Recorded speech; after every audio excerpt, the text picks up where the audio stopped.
ఇప్పుడు చాలామంది ఏంటంటే ఇంకా అంటే ఒకప్పుడు ఒక పని అనుకుంటే ఖచ్చితంగా చేసుకునేవాళ్ళు ఇదివరకు.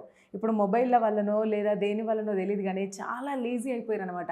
అంటే రాను రాను ఎట్లయిందంటే ఫర్ ఎగ్జాంపుల్ ఇప్పుడు ఏప్రిల్, మేలో ఎగ్జామ్స్ ఉంటే పోనీలే ఇప్పుడు నాకు ఈ పార్టీ ఉంది సంథింగ్ నేను అటెండ్ అవ్వాలి. మళ్ళీ సెప్టెంబర్‌లో, అక్టోబర్‌లో ఉంటాయి గదా! అప్పుడు రాసుకుందాంలే ఎగ్జామ్స్ అన్నంతలా అయిపోయారనమాట. ఎందుకసలు మరి అప్పటి పని అప్పుడు మనం చేసుకోవాలి. ఎందుకంటే ఎప్పటి పని అప్పుడు చేసుకుంటేనే మనం గూడా పర్ఫెక్ట్‌గా ఉంటాం. సో, మనం లేజీ గాకుండా ఎప్పటి పని అప్పుడే చేసుకోవాలి అంటే మీరిచ్చే సలహాలేంటి?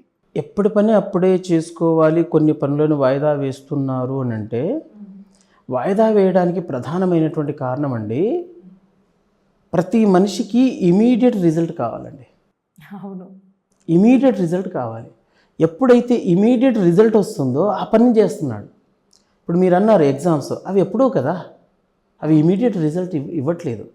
అంటే ఇమ్మీడియట్గా హ్యాపీనెస్ ఇవ్వట్లేదు అవి.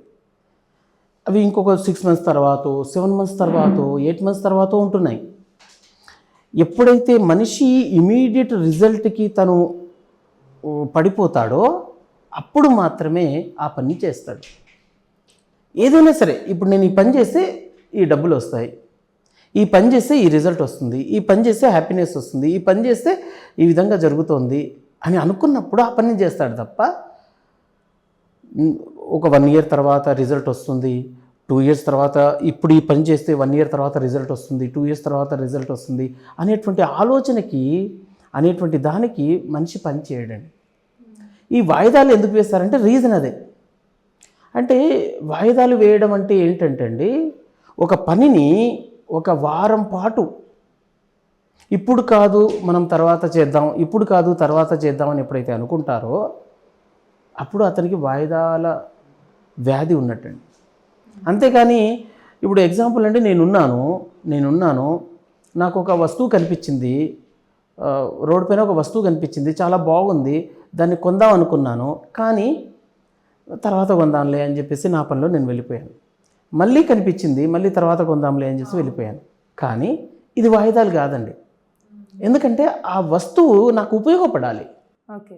ఉపయోగపడి చాలా నీడుంది, చాలా అవసరం ఉంది, అయినా కూడా నేను ఒక 1 వీక్ దాన్ని వాయిదా వేస్తున్నానంటే వాయిదాల వ్యాధి ఉన్నట్టే. అంతేగాని అయ్యో అది అవసరం లేకపోయినా నేను వాయిదా వేస్తున్నానంటే వాయిదాలు కాదండి. దాన్ని నీట్గా చూడాలి. అంటే సార్ ఇప్పుడు వాయిదా వేయటం అనేది చాలా వరకు తప్పే. కానీ కొంతమంది ఏంటంటే వాళ్ళు అనుకున్న పని కోసం పక్క వాళ్ళని ఇబ్బంది పెట్టైనా సరే వాళ్ళ పనిని వాళ్ళే అప్పుడు తొందర చేసుకోవాలని అనుకుంటారు. అరే వాళ్ళు పడే తొందరపాటు వల్ల పక్క వాళ్ళని ఎంత ఇబ్బంది పడుతున్నారు ఏందనేది కూడా వాళ్ళకి అనవసరం.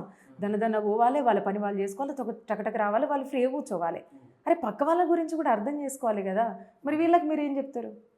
అది ఏంటంటే అండి, స్వార్థం అండి. అది ఇంకా స్వార్థం.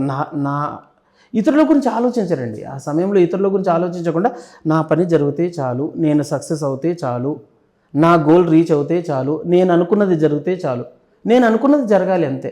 నా మైండ్లో ఏదైతే వచ్చిందో అది జరిగితే చాలు.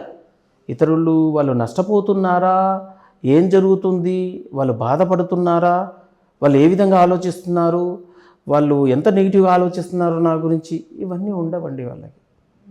అంతే, నా పని కావాలి. స్వార్థం. ఈ స్వార్థంతో ఇతరులను ఇబ్బంది పెట్టైనా సరే తమ పనిని తాను చేసుకుంటారు. ఇది ఒకటి రీజన్ అండి. ఒకటి స్వార్థం. రెండోదండి గోల్ అండి.